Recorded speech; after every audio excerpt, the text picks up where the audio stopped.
नमस्कार, स्वागत है आप सभी का हमारी खास पेशकश खास मुलाकात में और मैं हूं आपके साथ अनन्या चतुर्वेदी। और आज इस खास पेशकश में हम आपको मिलवाने वाले हैं मिस्टर इंडिया से। जी हां, हमारे साथ आज स्टूडियो में मौजूद हैं विनीत शर्मा जो कि मिस्टर इंडिया हैं। तो बहुत स्वागत है विनीत आपका, thank welcome you to the ma'am. Show. और सबसे पहले आपसे हम जानना चाहेंगे आपके बारे में। तो विनीत, हम बता दें आपको कि मध्य प्रदेश के लिए गौरव की बात है कि विनीत जो है मध्य प्रदेश से बिलोंग करते हैं और मध्य प्रदेश के अशोकनगर जिले से आते हैं। तो बिल्कुल मध्य प्रदेश का गौरव भी है, साथ ही रूबरू के ब्रांड एम्बेसडर भी हैं। विनीत, पहले आपके बारे में जान लेते हैं कि आपकी जर्नी कैसी रही है। सबसे पहले आपकी पढ़ाई के बारे में जान लेते हैं कि आपने कहाँ क्या ग्रेजुएशन किया है, कहाँ से क्वालिफिकेशन किया है अपना। ओके मैम, मैं सबसे पहले बताना चाहता हूँ कि मैं एक सिविल इंजीनियर हूँ और मैंने पढ़ाई भोपाल से ही की है, गार्गी कॉलेज से। एंड उसके बाद मैंने इंटीरियर डिज़ाइनिंग का कोर्स किया जो इंदौर से किया, और अब मैं खुद की कंपनी रन करता हूँ इंदौर में, जो कि कंस्ट्रक्शन एंड डिज़ाइनिंग की। ओके। विनीत, आप जो हैं एक इंजीनियर है, साथ ही आप जो है इंटीरियर डिजाइनिंग भी करते हैं, लेकिन यहाँ पर आपका खिताब जो है वो मिस्टर इंडिया का है। तो ऐसे में अगर हम देखें तो आपके क्षेत्र जो है अशोकनगर लगता है। मध्य प्रदेश के एक छोटे जिले से, एक छोटे से घर से निकलकर जो है मिस्टर इंडिया तक का खिताब कैसे मतलब जर्नी रही है, कहाँ से शुरुआत हुई थी? मैम, जब मैं भोपाल में इंजीनियरिंग कर रहा था तो मेरे कॉलेज वाले बहुत सपोर्ट करते थे। वो मुझसे बोलते थे कि आप ट्राई करो।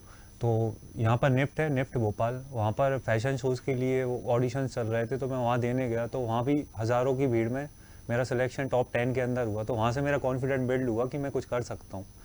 देन फिर मैंने आगे फैशन शोज़ किए, रैम वॉक्स की।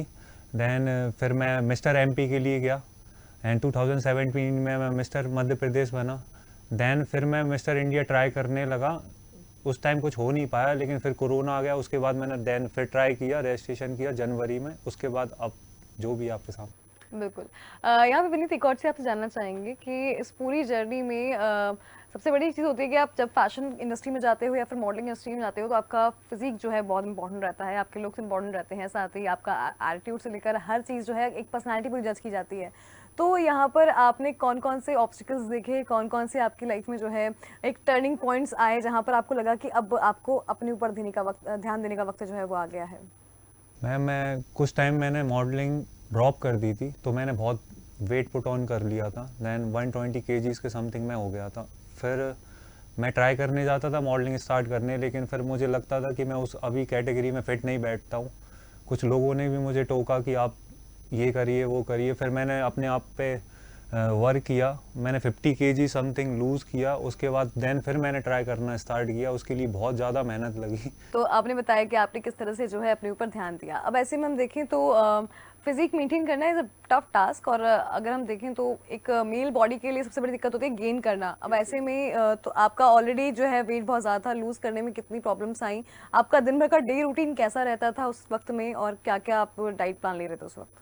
मैम, उसके लिए ये था कि मैंने चपाती नहीं खाई। 1 डेढ़ साल तक तो मैंने चपाती नहीं खाई। उसका वो पूरा मेरा 6 मील्स चलती थी सुबह से शाम तक।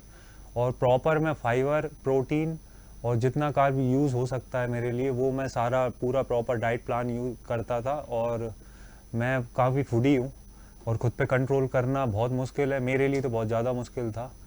और उसके बाद जब मैंने करना स्टार्ट किया तो मेरे को एक ही चीज़ लगती थी कि अगर मैंने एक टारगेट कर लिया था, अगर आप लाइफ में एक टारगेट बना लेते हैं, गोल कि आपको ये अचीव करना है, फिर उस टारगेट के लिए आप जुट जुट जाते हैं, तो फिर आप उसको कर अचीव कर सकते हैं। तो फिर मैंने वही किया, उसको टारगेट बना लिया और दिन भर मैं मेहनत करता था, वर्कआउट करता था। समथिंग 2 घंटे सुबह 2 घंटे शाम को जिम में मैं देता था।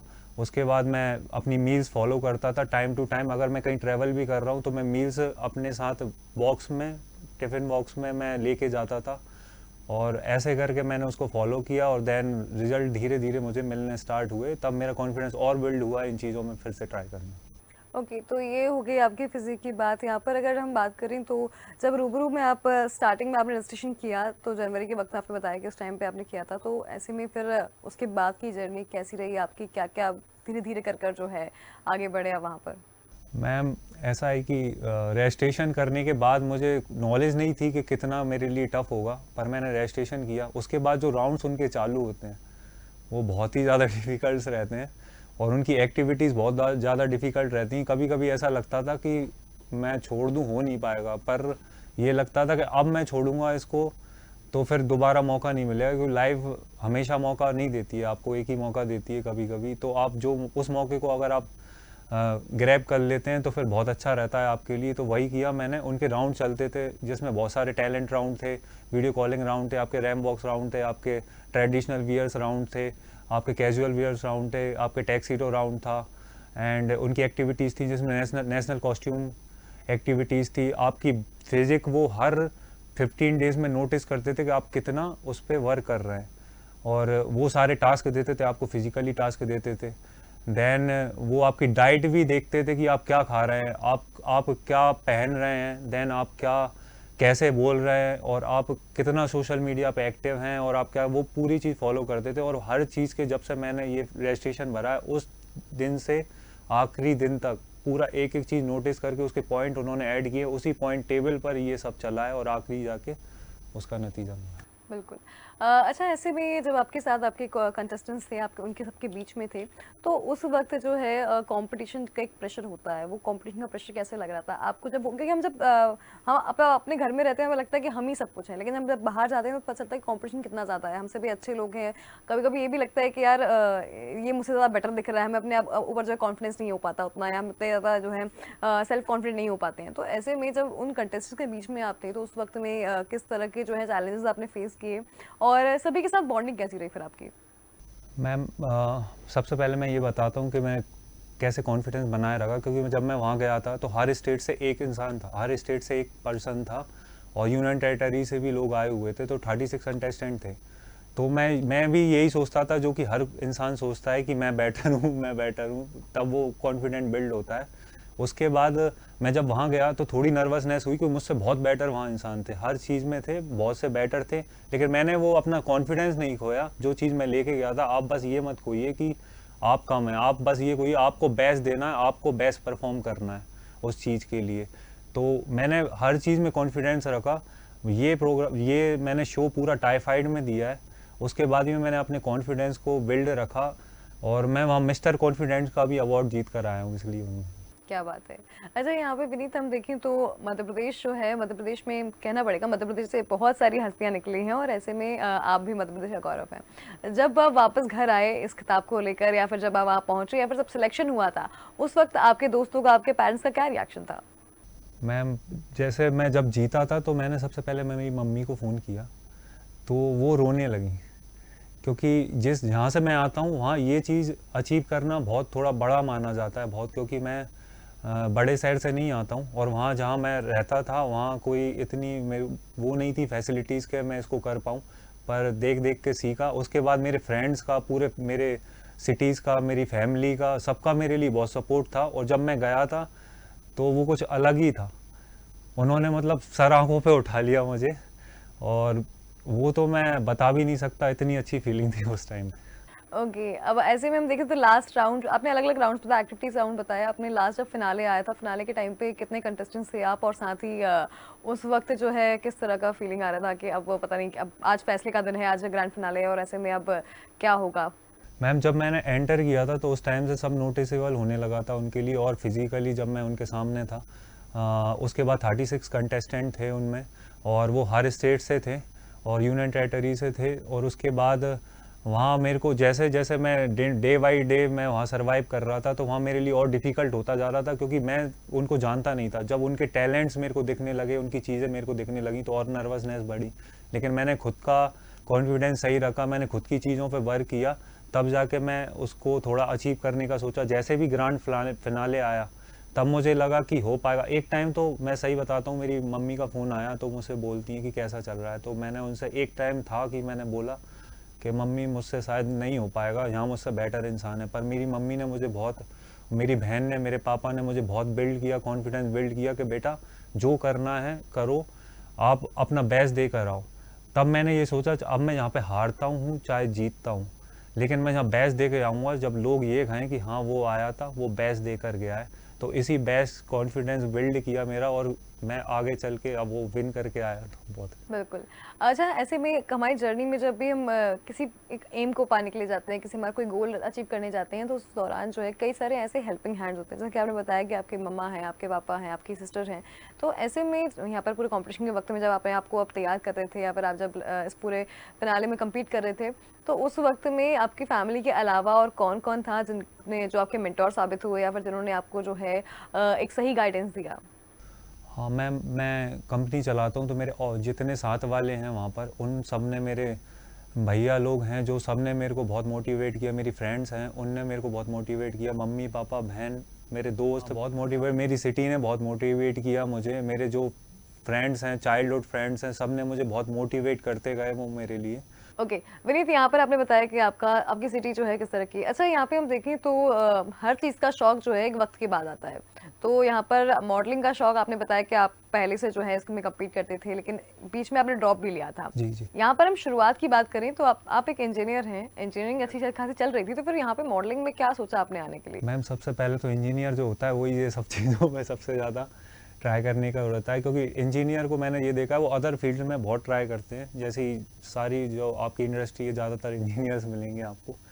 तो जब मैं करता था तो हाइट थी, सबसे पहले मेरे को हाइट थी, तो मैं सोचता था कि मैं मॉडलिंग कर सकता हूँ, तो फिर मैंने उसका ट्राई करने का सोचा आगे, और धीरे धीरे मैं उसको सीढ़ी चढ़ता गया।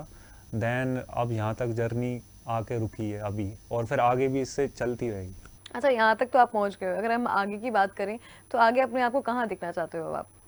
मैम, मैं टॉप मॉडल्स में देखना चाहता हूँ खुद को इंडिया के, एंड आगे चल के जो रियलिटी शोज़ होते हैं उनको मैं करना चाहता हूँ। मैं ये नहीं कहता कि मैं एक्टर बनना चाहता हूँ, पर जहाँ रियलिटी शोज़ की बात है मैं वो ज़रूर ट्राई करना चाहता हूँ। ओके, विनीत, यहाँ पे हम देखें तो आपके जैसे और भी कई लोग हैं मध्य प्रदेश में या फिर देश में जो कि अपने आप को कहीं ना कहीं देखना चाहते हैं, फैशन वर्ल्ड में कह लें हम। तो ऐसे में देखिए, मुझे लगता है जहाँ तक जब आप किसी कंपटीशन में जाते हो, फैशन मॉडलिंग के शो में जाते हो, तो वहाँ पर जजेस आपके लुक्स जज नहीं करते हैं, वहाँ पे आपका जो पर्सनैलिटी है उसे जज किया जाता है। तो कहते हैं ना कि अब ब्यूटी विद ब्रेन कहा जाता है वैसे नॉर्मली लड़कियों के लिए।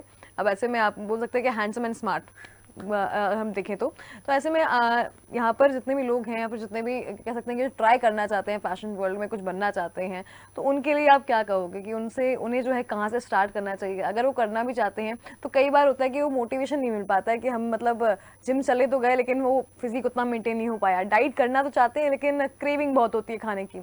तो ये सभी चीज़ें जो हैं जो भी फैशन वर्ल्ड में आना चाहते हैं उनके लिए क्या टिप्स आप देना चाहेंगे कि ऐसे ट्राई करना, ऐसे नहीं?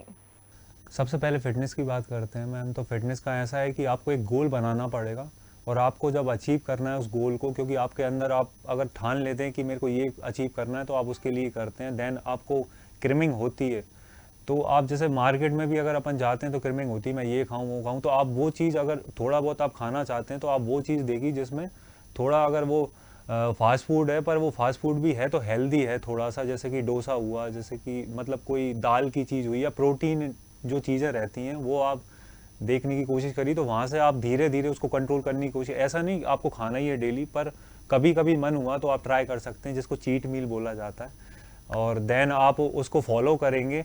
अपने जो अचीव गोल हैं उसको अचीव करने के लिए आप अपनी जिम करेंगे, आप अपनी डाइट फॉलो करेंगे, धीरे धीरे करके आप अपने आप पे कंट्रोल पा लेंगे, जो वही कंट्रोल आपको हर चीज़ में काम आएगा। क्योंकि आपको एक चीज़ हमेशा, अगर आपके पास कंट्रोल आ जाता है ना, तो वो एक ही चीज़ में नहीं, वो कॉन्फिडेंट और वो एटीट्यूड और वो कंट्रोल आपको हर चीज़ में आगे बढ़ने के लिए मदद करेगा। ओके, यहाँ पे एक और चीज़ मैं आपसे जानना चाहूँगी, जैसे आपने कहा चीट मील होते हैं, तो आपने कहा था कि आपने 1.5 साल तक रोटी नहीं खाई। ये जो एक बिल्कुल कह सकते हैं कि बिल्कुल डाइट प्लान जो होता है स्ट्रिक्ट वाला, इसको फॉलो करने के लिए तो ऐसे में आपके क्या यहाँ पे जिम में ट्रेनर लेना ज़रूरी होता है, या फिर आपके ट्रेनर्स रहे हैं क्या, अगर रहे हैं, या फिर जो लोग अपने मन से शुरू कर देते हैं चीज़ें करना विदाउट एनी मतलब किसी एक्सपर्ट गाइडेंस के, तो उसमें यहाँ पर कितनी दिक्कतें हो सकती हैं अगर देखा जाए तो? मैं तो ट्रेनर नहीं रहा है शुरुआत में मेरे, क्योंकि मैं जिस सिटी से बिलोंग करता हूँ वहाँ पे इतनी हाई टेक जिम नहीं होती हैं। दैन मैंने यूट्यूब से देखना चालू किया, खुद की मील लिखना चालू किया। मैं वेजिटेरियन हूँ और मैं वैगन पे चला गया, मैंने डेयरी प्रोडक्ट भी बंद कर दिए। उसके बाद मैं कीटो पर भी चला गया, तो उसके लिए मेरे लिए बहुत क्रिमिंग होती थी, पर मैं ये सोच लेता कि भाई अगर मैं आज रुक जाऊँगा और आज मैं खा लूँगा तो कल मैं 2 दिन और पीछे चला जाऊँगा, क्योंकि वो जो फैट इनटेक होगा तो वो मेरे को फिर बर्न करना होगा उसके लिए।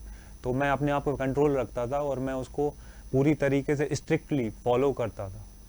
बिल्कुल, जैसा कि आपने बताया विनीत कि आप वेगन हैं और आप नॉनवेज नहीं खाते हैं। जी, एक जी। बात बड़ी अच्छी है कि देखिए अगर आप अपनी फिज़िक को मेंटेन करना चाहते हैं तो उसका मतलब ये नहीं है, अगर आप जिम करना चाहते हैं, जिमिंग करना चाहते हैं तो उसका मतलब ये नहीं है कि आप नॉनवेज खाएँ या फिर आप जो है प्रोटीन के लिए यहाँ पर जो है नॉनवेज का इंटेक करें। आप जो है वेजिटेरियन होकर भी यहाँ पर अपनी बॉडी को मेंटेन कर सकते हैं और विनीत ने तो जिस खिताब को जीता है उसमें ज़ाहिर-सी बात है कि आपको इसके लिए जो है नॉनवेज खाने की ज़रूरत नहीं है। कई सारे लोग होते हैं जो कि जिम की वजह से अपने फिज़िक को लेकर जो है उन्हें ज़बरदस्ती नॉनवेज शुरू करना पड़ता है, उनका मन नहीं होता है, लेकिन उसके बावजूद जो है नॉनवेज के लिए वो उन्हें बोला जाता है कि आप प्रोटीन लीजिए, आप फिश खाइए, आप यहाँ पर चिकन खाइए। लेकिन जहाँ तक है मुझे लगता है कि जैसे कि आपने बताया विनीत, तो बहुत सारे ऐसे मील्स हैं वेजिटेरियन, ऐसे मील्स हैं जहाँ पर आप वेगन होकर भी जो है अपना फिजिक मेंटेन कर सकते हो। अगर हम पे आप मील्स की बात कर ही रहे हैं यस, यस मैम। तो विनीत आप कौन-कौन से मील्स लेते थे दिन भर में? क्योंकि अगर आप बता रहे हैं कि आप वेजिटेरियन हैं प्योर, तो फिर उस बारे में आप बताइए कि आपने क्या-क्या मील्स जो है दिन भर में लिए हैं? मैम मैं क्विनोआ लेता हूँ।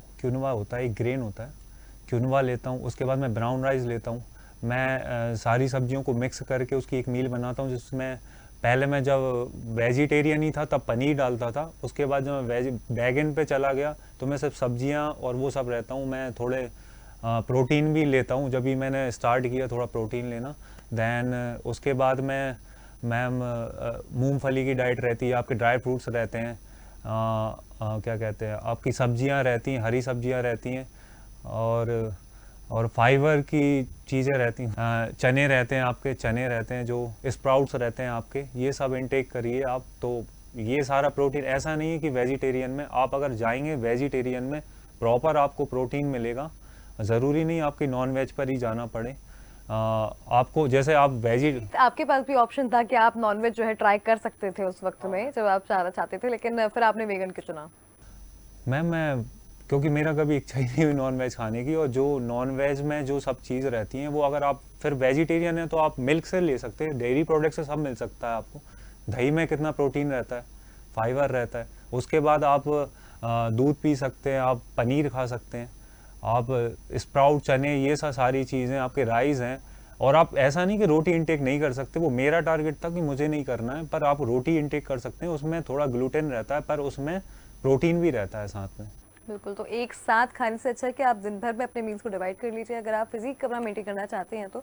वैसे देखिए ये एडवाइस जो है आपको कोई आम इंसान नहीं दे रहा है, ये आपको मिस्टर इंडिया दे रहा है, तो जाहिर सी बात है कि जो है कारगर तो है ही। साथ ही विनीत अपने हम बात कर लेते हैं लुक्स के बारे में। सबसे बड़ी चीज़ होती है कि आपका अटायर जो होता है काफ़ी यहाँ पर काफ़ी अच्छा होना चाहिए, काफ़ी डिफरेंट होना चाहिए, प्लस आपको उसको कैरी करने का तरीका भी आना चाहिए कि आप कैसे उसको कैरी कर रहे हैं। तो ऐसे में जब अटायर्स की बारी आई वहाँ पर, तो सबसे पहला आपने क्या अटायर ट्राई किया और वहाँ पर नया क्या था आपके लिए ट्राई करने के लिए? हाँ मैम, सबसे पहले मैं लॉन्ग हेयर लेकर गया था वहाँ पर। तो मुझे जैसा मुझे लगता है कि मेरे को सूट करते हैं, पर वहाँ सर ने मेरा पूरा लुक ही चेंज कर दिया। हाँ, मैं इसके बीच में एक चीज़ और बोलना चाहूँगा कि मेरे पंकज सर हैं जो वाइस प्रेसिडेंट हैं मिस्टर इंडिया के, उनने मुझे बहुत सपोर्ट किया है। तो वो वही मेरे लिए डिसाइड करते थे कि मेरे लिए क्या बेटर है क्या नहीं है। तो मैं जो लेके गया था, तो मैंने सारे लुक्स इतने ट्राई नहीं कर रखे, लेकिन मेरे सर ने मुझे हर लुक में ट्राई करवाया, जो कि ट्रेडिशनल हुए, टैक्सीडो हुए, उसके बाद कैजुअल हुए। कैजुअल में भी मैनी लुक्स होते हैं। और उसके बाद आपके स्विमिंग ट्रक राउंड था, जिसके लिए आपको एप्स दिखाने थे, मेन राउंड, और मेन उससे भी बेटर मेन राउंड होता है क्वेश्चन आंसर राउंड। वो सबसे टारगेटेड राउंड रहता है उनका कि आप किस लायक हैं, आपकी मतलब सोच और आपकी सारी चीज़ें उस चीज़ में दिख जाती। क्वेश्चन आंसर राउंड जो पूजा होता है वो मेन राउंड ही कहलाता है किसी भी पेजेंट का। ओके, तो आपका जब क्वेश्चन आंसर राउंड आया तो उस टाइम क्वेश्चनेयर में क्या-क्या पूछा गया आपसे और किस तरह के जवाब आपने दिए? मैम में से 2 क्वेश्चन पूछे गए थे। पहला क्वेश्चन था कि आपके पास एक सुपर नेशनल पावर हो तो आप क्या करेंगे? तो मेरा जवाब ये ऐसे था कि मैम, अगर मेरे पास सुपर नेशनल पावर हो तो मैं ये इसको समाज सेवा में लगाना चाहूँगा, क्योंकि इंसान की अगर मैं सोच ही बदल दूँगा, क्योंकि जितने भी दुनिया जो देश लड़ रहे हैं आपसी में, या जो इंसान के लिए जलन भाव या जो भी घृणा या जो भी चीज़ें हैं उनके अंदर, वो अगर आप सोच ही बदल दो तो इंसान की सारी मतलब प्रॉब्लम ही मिट जाएंगी। अगर जैसे आप क्राइम भी कोई चीज़ में होता है तो क्राइम भी इंसान 2 बार करता है, ना कि 1 बार करता है। एक बार अपनी सोच में करता है, दूसरी बार वो फिजिकली करता है। देन अगर आप सोच ही चेंज कर देंगे तो सारी चीज़ें ही यहाँ से ख़त्म हो जाएगी, तो दुनिया हिल मिल के रहेगी। सारा जो प्रॉब्लम है वो सोच का ही है, और अगर आपके पास सुपर पावर होती है तो आपको दुनिया बदलने की ज़रूरत नहीं, सोच बदलने की ज़रूरत है। बिल्कुल। और सेकंड क्वेश्चन आपका क्या था? सेकंड क्वेश्चन ये था कि आप मिस्टर इंडिया क्यों बनना चाहते हैं और बनकर आप क्या करेंगे। तो मैंने उनसे ये कहा था कि मैं मिस्टर इंडिया इसलिए बनना चाहता हूँ कि मैं इस टाइटल को समाज सेवा या इंसान की भलाई के लिए लगाना चाहता हूँ, क्योंकि अगर मैं मिस्टर इंडिया बनता हूँ तो लोग मुझे फॉलो करना स्टार्ट करेंगे।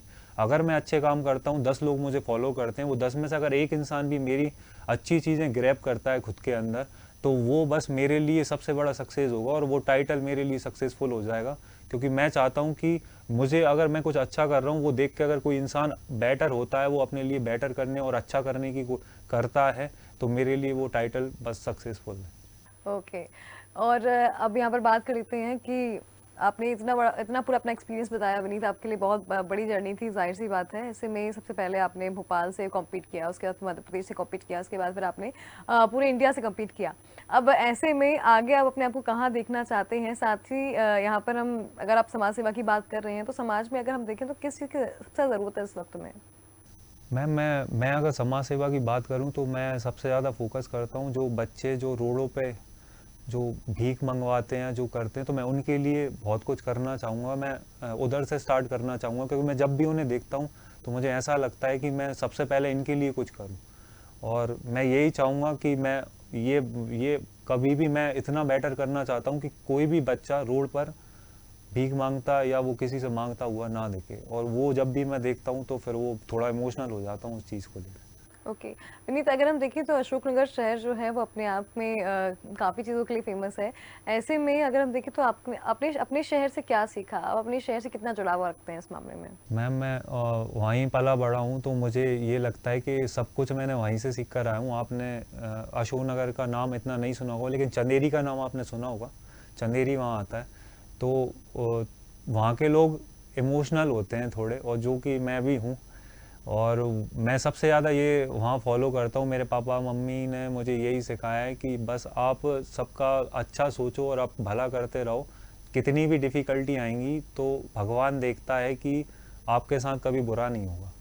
जी, 100% श्योर। और जैसे कि अभी मुझे दिख रहा है कि अगर जब मिस्टर इंडिया जीता तो वो टाइटल मैंने जीता, उसके बाद मुझे बहुत सही लगा। पर मेरे लिए उतना अचीवमेंट से भी बेटर और एक और चीज़ थी कि दृष्टि IAS है, जो दिल्ली की कोचिंग है, उन्होंने उनके सिविल सर्विस के एग्ज़ाम में मेरा नाम डाला हुआ है। तो वो मेरे लिए बहुत ज़्यादा, क्योंकि मैं गवर्नमेंट की भी तैयारी करी है, तो मैं वो चीज़ तो नहीं बन पाया, पर लेकिन अगर वो क्वेश्चन उन पेपरों में मेरा नाम से आएगा तो वो मेरे लिए बहुत बड़ा अचीवमेंट है। क्या बात है।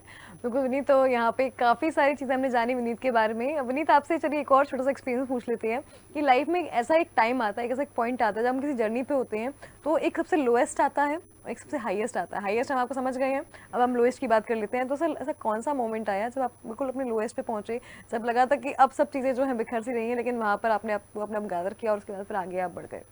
मैं जब इंजीनियरिंग करके मैं जॉब कर रहा था, तो मैं PSC की वगैरह तैयारी भी करता हूँ, MPPSC जैसे सिविल सर्विसेज की, तो मैं उसकी तैयारी कर रहा था। तो जब टाइम जा रहा था, मेरे से हो नहीं पा रहा था, सही बताऊँ तो क्या हुआ कि तब मेरे को, जब मेरे दोस्त लोग आगे बढ़े, मेरे के लिए उसकी खुशी थी, लेकिन वही दोस्त लोग ताने देते थे। फिर एक टाइम पे सबके ताने आने लगे, तब दोस्त लोग छूटने लगे, सब छूटने लगे। तब मुझे ऐसा एहसास हुआ कि शायद मैं अब अकेला पढ़ रहा हूँ। और एक इंदौर में रहता था, तो एक कमरे में रहता था और मैं पढ़ता रहता था। मैं बाहर की दुनिया से कट गया था, मेरे ज़्यादा दोस्त भी नहीं थे। जब मैं जॉब में होता तब मेरे दोस्त दोबारा बनना स्टार्ट हुए। तो मैंने ऐसा टाइम देखा है कि जब कोई भी नहीं खड़ा था, उस टाइम जब मैं ये सोचता था कि अब नहीं हो पाएगा, तब मैं ये सोचता था कि अब मेरे को करना है अपने माँ बाप का फेस देख। बिल्कुल। कोई अंतिम मैसेज आप इस कार्यक्रम के माध्यम से देना चाहें विनीत, तो क्या कहेंगे? बस मैं एक ही लाइन बोलना चाहूँगा कि एक चीज़ अपने अंदर अपना लेनी चाहिए कि कर दिखाओ कुछ ऐसा कि दुनिया करना चाहे आपके जैसा। क्या बात है। बहुत धन्यवाद विनीत हमारे you साथ so आज much. जुड़ने के लिए। और जाहिर सी बात है कि अगर आपके सपने आपके लिए प्यारे हैं, आपके लिए जो है गोल सेट है, तो बिल्कुल आप उन्हें पाने के लिए जब मेहनत करते हैं तो डेफिनेटली वो मेहनत रंग लाती है, और मेहनत कभी ज़ाया नहीं जाती है। तो बिल्कुल हमारे कार्यक्रम में विनीत आज आप जुड़े, आपने अपना एक्सपीरियंस शेयर किया, उसके लिए बहुत धन्यवाद। और हमारी इस खास पेशकश, खास मुलाकात में फिलहाल इतना ही। हमें दीजिए इजाज़त। नमस्कार।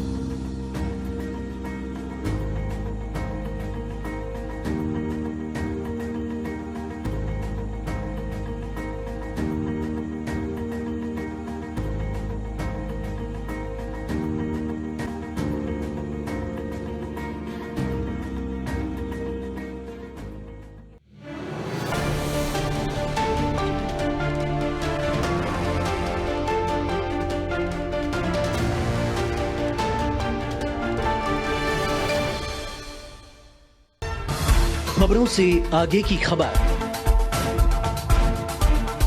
पर्दे के पीछे छुपी खबर, मुद्दों की तह तक जाती खबर। देखिए बड़ी खबर इरम के साथ। सत्ता और विपक्ष पर मंथन, आपके सवाल, जानकारों से जवाब, खबरों पर आपका बदलता नजरिया।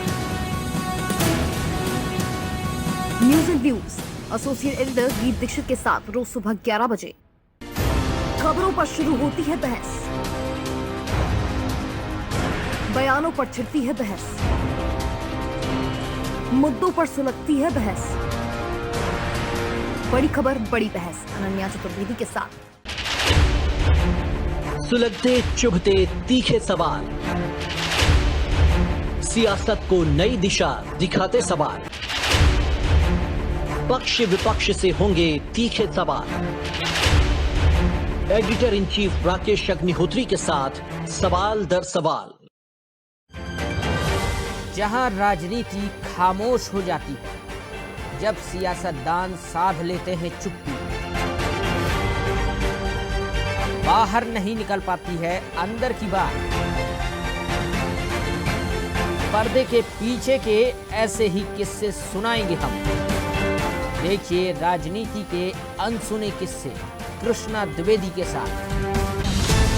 आम खबरों का क्या है खास मकसद, सियासी बातें हों या प्रशासन का एक्शन, जानेंगे हर खबर के पीछे छुपा agenda. DNN agenda Mahendra Vishwakarma के साथ। ज्वलंत मुद्दों पर सुलगती बहस, जनता की बात जनता के साथ। बिग डिबेट दीपेश जैन के साथ।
मुझे आज इस बात की भी खुशी है कि भारत की धरती पर अब 75 साल बाद चीता फिर से लौट आया है।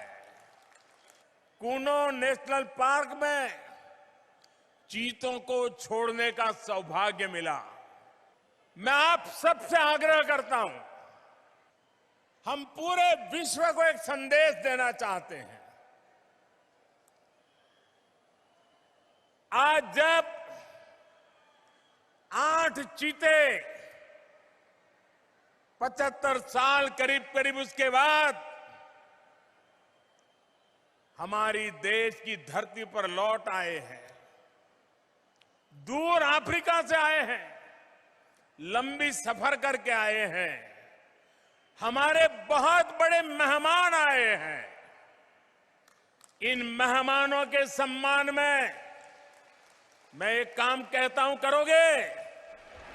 इन मेहमानों के सम्मान में हम सब अपनी जगह पर खड़े होकर दोनों हाथ ऊपर